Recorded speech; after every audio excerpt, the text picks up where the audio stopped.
What's up, you guys? It's your girl Jahh, Gorgeous Imani Jahh. Welcome here if you're new to my channel, and welcome back if you've already been a part of the family, the gang. On this side of town, you already know how we get down, okay? I'm giving you all realism, all personal experience, just take you through my journey of just becoming my own, self-made individual, creating my own lane for myself as an entrepreneur, and just giving you my tips and tricks along the journey and just things that I know throughout my life experience.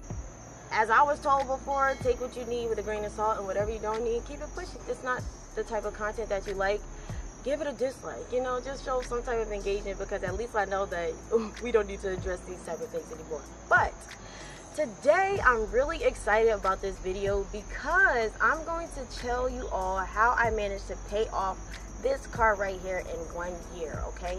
And honestly, these tips that I'm going to share with you is just 5 simple tips that I applied. And I think they could really be used for any type of experience. But this particular video, I'm really excited about because this is specifically for people who are really looking to buy like their first car, young people who are on like a tight budget, not necessarily tight, but you're on a limited budget, and also just somebody who has like a first car experience and doesn't really know like what to do, what to keep in mind, things like that. So that's who this video is targeted for today. And I'm also going to share with you a little story time. This actually isn't my first car, but I managed to pay off 2 cars in cash in less than a year, actually. So I just want to give you guys my personal advice on how you can do it too. Some little nuggets of knowledge, words of wisdom that you can take with you. Again, these are just 5 pieces of advice that I really think anybody can, take away. And I'm going to touch on something as well briefly, just the idea of leasing versus financing a car, probably at some point in this video. I won't go too far into detail on the differences between the two, but if that is something that you would like, especially when it comes to like cars, but honestly financing and leasing can be applied to so many different aspects. But if that's something you would like more clarity on, just please let me know in the comment section down below, and I'll make sure that I eventually get to that video. But today we're just talking about the 5 tips that I'm going to share with you on how I paid off my car in a year. So let's go.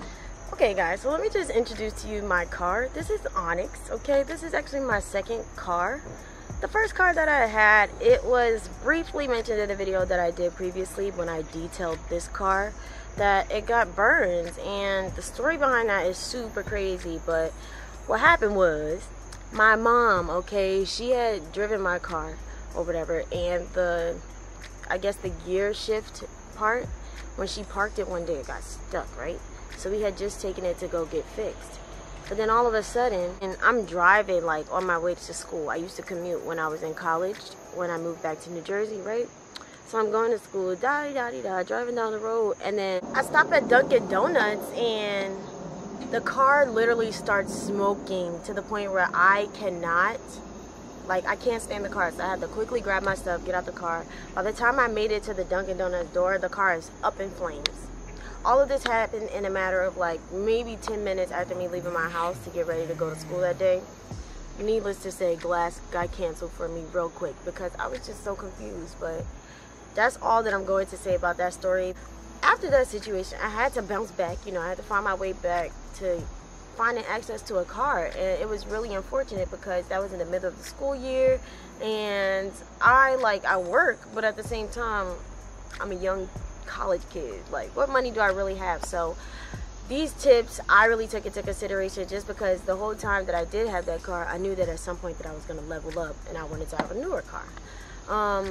One thing that I really did while I was in school, or just during these first 2 experiences of me having these cars, is I prefer to have a used car or just like an older car, and I'll get into the reason why. But I'm going to get into the 5 tips now. These tips really helped me out after this situation because it was really inconvenient and really unfortunate at the time, but I managed to see it through. And with these tips, hopefully you don't even have to be in a situation like this to come out in a better situation than I did. Like, you can just already have the advantage of things to take into consideration. So let's go. Okay guys, so tip number 1, I know this sounds like really simple, but you definitely want to have a clear price budget, okay? Some people, when they're getting ready to buy a car, they never consider how much the car is going to cost first. They just consider what kind of car they like, okay? You have to be realistic. Let's already walk into the situation establishing what budget we're going to be using for our car, okay? You don't want to overwhelm yourself. You don't want to get your hopes up that you can't afford what you want. We've all been there and done that in several situations, but this is the time where you want to be strategic. You want to plan ahead, and you want to be intentional. If you don't take anything else away from this video, take that one point away. You want to be intentional in everything you do throughout this process. But definitely setting a clear price budget will allow you to have like a reasonable frame of mind when going into the experience of purchasing a car, so that you already know what your options are in a sense. You already have an idea of, you know, the things that you can pick out of your selection, you know. So definitely keep that in mind, and you also want to take into consideration where this money is coming from when you set your price budget. Are you taking away from your savings account? Is this coming from an emergency fund? Is this money that's coming from somewhere you really don't have the money to be coming from, okay? You want to take that into consideration, and if you're saving up, then also be realistic with that as well. When you're setting a price budget and you're saving the money in advance or leading up to a day where you're anticipated to be able to purchase the car, then you can budget out how you're going to save. So for example, let's say you want to save $5,000 for a car, right? And let's say you want to save that $5,000 in 6 months. Now take that $5,000, break up, let's say you want to do it by the 6 months, but you also want to do it every week. You're saving a certain amount of money. So however many weeks 6 months makes, what's that, 24 weeks, give or take?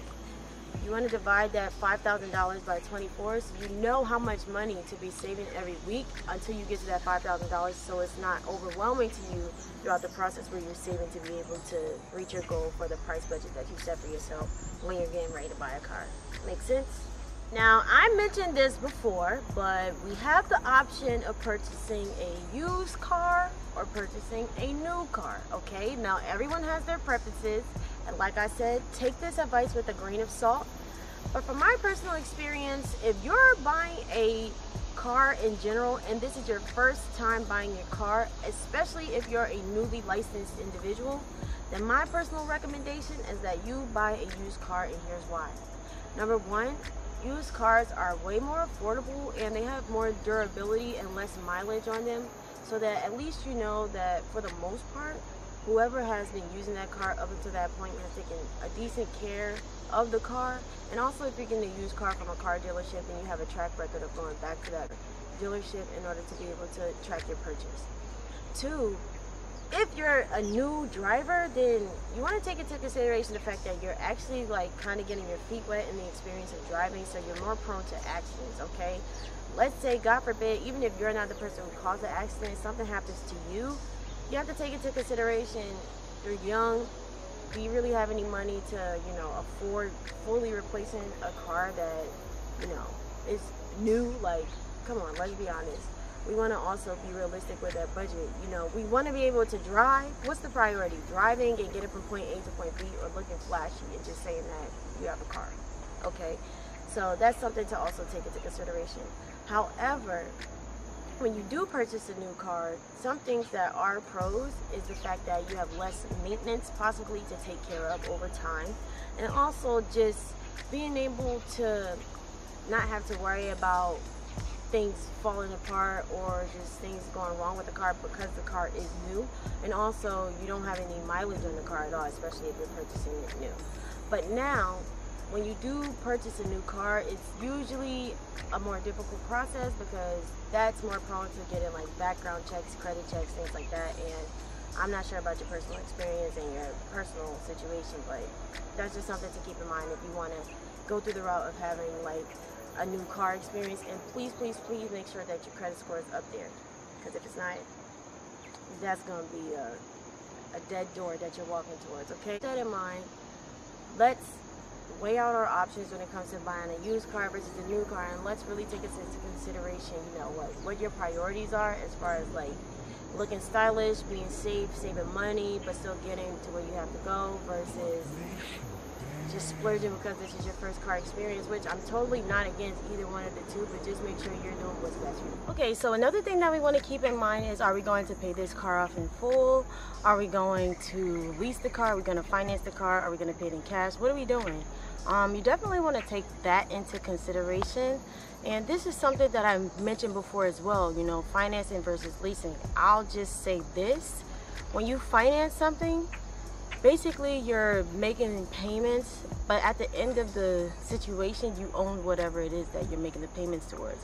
When you're leasing it, you never really own it. In most situations with new cars, and if you're leasing them, you have to drive within a certain mileage within the year, or if you drive without of that mileage frame, then you have to pay the fees additional to whatever the difference is that, you know, you drove. So that's also something to take into consideration, because I don't know if you're anything like me. Once I'm on the road, I'm on the road. I don't want to have to think about my mileage unless it's for something like intentional, where I'm getting paid for that, you know, like the miles between point A and point B. But other than that, when I get in the car, I just want to be free. And you have a lot of restrictions as well when you lease cars, because like I said, you don't own them. So you definitely want to make sure that you're prepared for that situation regardless of whatever you decide to get yourself into. Another tip that I have actually is just to be proactive.